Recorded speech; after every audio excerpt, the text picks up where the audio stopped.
What's good? You rocking with your boys are all right, TheCzarr. As we previously talked about the newscaster, we'll get back to them as more information unfolds, as I decide to deliver more information concerning her status and where she fits into the whole fold of how everything first on the scene unveiled. But now we're going to quickly talk about the alternative witnesses. Yes, there were alternative witnesses outside of the incident that gave their statements in different ways, some to newspapers, some to basically people on the outside, none to investigators. The thing about this is it was written up as a story and handed to investigators, but they never spoke with them. What the issue was that all they saw was what they heard, basically. So they heard shots, but they saw X in the car. None of them had some outright vision of what actually was going on, nor of what the outcome could have been, anyone escaping. See, that's most disturbing. There were people that were a block away, that were right down the street, and they saw no one escaping, really. All they heard was shots and then saw him in the car. None of them mentioned a car fleeing. None of them mentioned anything of that sort. That's what bothers me. No, they didn't have a description for a car. Now, we know when some type of slang occurs that there's some type of information that's given that has to do with someone leaving the scene or something. So how did these men do it so smoothly and not be seen by people who were just a few blocks away or other business people who ran onto the street to see what was going on? That's concerning, because when I think of it that way, I'm like, well, that doesn't really make sense, because as we know, there has to be some type of definition or, let's say, viewpoint on what actually is occurring if this is the way things occurred. That's problematic. And the more problematic things get, the deeper the story gets, and the more, let's say, inquisitive factors get around the story. We see these type of things all the time, and we usually have some type of view or vision of what could have happened, or if anything at all could have been indicative of something that had happened. But ultimately, we don't understand what the story details are, what actually was going on, or what's perceived as good or bad. You get that in the scenario? There's too many factors that are up in the air for anything to make sense. There's too many factors that aren't being placed together as a normal situation would be by any type of investigation. And that's part of what my issue is. So the fact that this is the case, the fact that we have a lot of people who don't know what actually is going on in detail, leads me to believe that there could be things about the story and the written information we've received that could be untrue, possibly. I mean, we don't even know verbatim or haven't seen them bring anyone that saw from the outside in to describe what they seen to try and put together some type of story when they had no information that was going to exact to who did it. So who gave the exact information on them to hunt down? Because we know they showed up late on the scene, and if these guys didn't see anyone escaping the scene, how was it put together? How did I figure out the guy walking in the video was one of the men who allegedly committed this crime? It doesn't really make sense if you think about it logically. There's no logic to it. That's my problem. There's nothing logic to it, let alone you're telling me shots were fired, but I see casings in a picture, but I don't see forensics.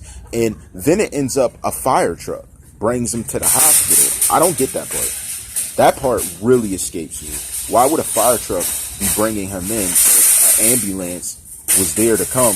And the hospital was about 4 to 5 blocks away from Riva Motorsports. That's crazy.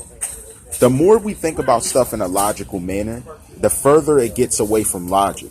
That's what the detail is. If anyone has some understanding behind how that happened, these were the smoothest criminals on earth, because 2 men ended up far up north, even though they were south, ended up north, away from the crime scene very shortly after, and then they hunted down the first person, and we already spoke on how that could be possible. The fact that he was allegedly on probation, and there should have been a way to track him down. Now, we don't know if there's an ankle monitor. We don't know if it was word of mouth. We don't know if they knew his common place of stay because he was into trouble very frequently. We don't know those factors. That never unveiled except the weapon he allegedly used and other details regarding his character. So I told you, it's a game of character that prosecution is going to have to play in order to indict him on anything, let alone then later on you find evidence in one of the suspect's cars after You should have checked everywhere before you ran on a manhunt without uncertainty of anyone's guilt. But you were so certain that these individuals did it. How? If you want to say video, that's fine. That's fine. You want to say video. But still explain to me how they escaped when there are witnesses on the outside that pulled up on the scene right after it happened, and they couldn't even describe anyone leaving. All they described was a person deceased in the car. That's very, very annoying. Come on. Like, that doesn't make sense. We know how cases go. We've seen crimes before. We're not new to this. What we are is new to an investigation being solved in this lackluster manner. The effort being put in an even more lackluster depiction. And we really don't get to see the true nature of character of these men because we haven't seen them speak very much. And I'm pretty sure they were rushed to an interrogation room after the incident. But then again, that doesn't give me any analysis into the characters that are at play. And they seemed very, let's say, withheld and less remorseful in the sense that they're like, hey, I want a private investigator. Hey, you know what I mean? I'm pleading insanity. Hey, I want to tell the truth.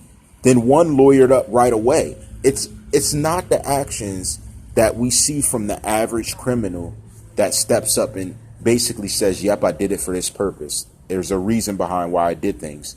And that's the thing. We don't see the normal behavior that goes with some type of criminal or some type of suspect. And when we have these situations, that means funny business could allegedly be at play. That is why we discuss it here. So that's something I wanted to put out quickly because I see a lot of different views that are skewing and some people aren't agreeing, and that's fine. But that's why we discussed it from the very beginning, because I saw the nature of how people were on Instagram, said they seen things and tried to talk about it. Then we had people who were saying, oh, no, I didn't see it. I was told about it. Then people making phone calls behind the scenes, and none of these people were of interrogation or even brought in for any questioning. It was just 4 black men's pictures on the screen. Next, all 4 black men are arrested. Hunted down and arrested, I might add. So was this racially motivated by investigators to find someone who could have been in a crime, or was someone inside who really gave up, who was on the outside involved behind the scenes that had some knowledge of it, and because they did it this way, they avoided themselves being indicted in some manner? That's a very, very serious thing. You know what I mean? Because then if people want to say the word snitch, that would be snitching. Because if you were involved, but you gave up people who did it, then you don't get charged with it and you avoid charges. That's how you get somebody and say, look, he snitched on us. And then he got off and the rest of us are behind bars. Could that be one of the truths they like to tell? But they don't really get the chance to even think that way because they're under prosecution. They're too busy trying to defend their own futures for them to come out and try and indict or point to someone else. And let alone their words being justified, being that they're being considered as criminals instead of getting their own fair share of openness to say, look, I didn't do this. That's another thing. There's too many things that are shady and inherent. If we can all agree on one thing, something doesn't look right. That's the only thing we can agree on right now. Many people are going to have their opinion, but something doesn't look right. Even if you try and use logic to justify it, how do we know investigators have the evidence that they speak of? How do we know that they did things the right way? We already see that they're asking for DNA. Prosecution is why? Because according to Florida law, the way you bring people in, you should have been had what you're asking for right now. And that's another part that I don't understand. You should have been had it. So do you not have it? Are you getting more? And you ask for it right after you find the evidence. Why at that specific time?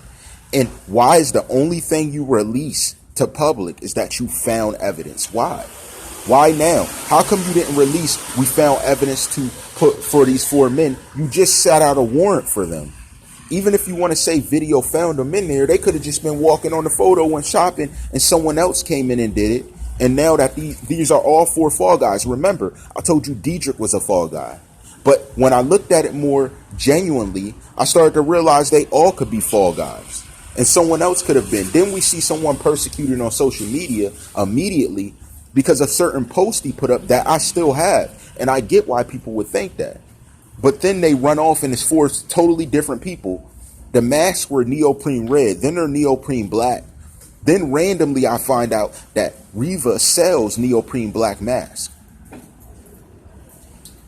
It's all falling in line to defend a certain perspective that we don't have any insight into, because the way it's defended by no video release. This is a very critical thing to analyze and to bring out and understand. The fact we don't have video depletes a lot of different ways that we can hit the story from and gather to one central point of view. Now, here's my thing. Would this be on the suspect's part, the mastermind's part, or investigators' part? We don't know. Or is the mastermind and investigators one entity? Are the mastermind and suspects one entity? Or is the mastermind such a genius that he pit two forces against each other? That's my thing. That's why we cannot play off of what we think to be true and take evidence and run with it and point at one person in this case, because there's too many forces in action, including people on the outside who are alleged to be witnesses. Now they're quiet. They haven't witnessed nothing. That threw up the photo, breaking news. Now they didn't break the news. Everybody's backpedaling off of the fact that they admitted to stuff, but now it's being wiped out. Why 4 men are just going down and they're going to go forward with it like things never happened. Like there was never too many questions. Like everything was cut and dry. That's the problem. Is the law system flawed to the point where it has either set these men up or it's going to allow them to go free? What's the justification for everything that we see to have occurred? What's justified in this crime that occurred? What was the motive? That's the problem. What was the motive? So I get what everyone's saying. I take all your theories and perspectives into account, but I'm looking for what was the true motive. Was it the money in the back, or was it something greater? I guess we'll soon find out as these men are fighting for their lives on trial. And I guess as we take a further look, more evidence will unveil itself. But as we move forward, you know how I rock. All rights reserved.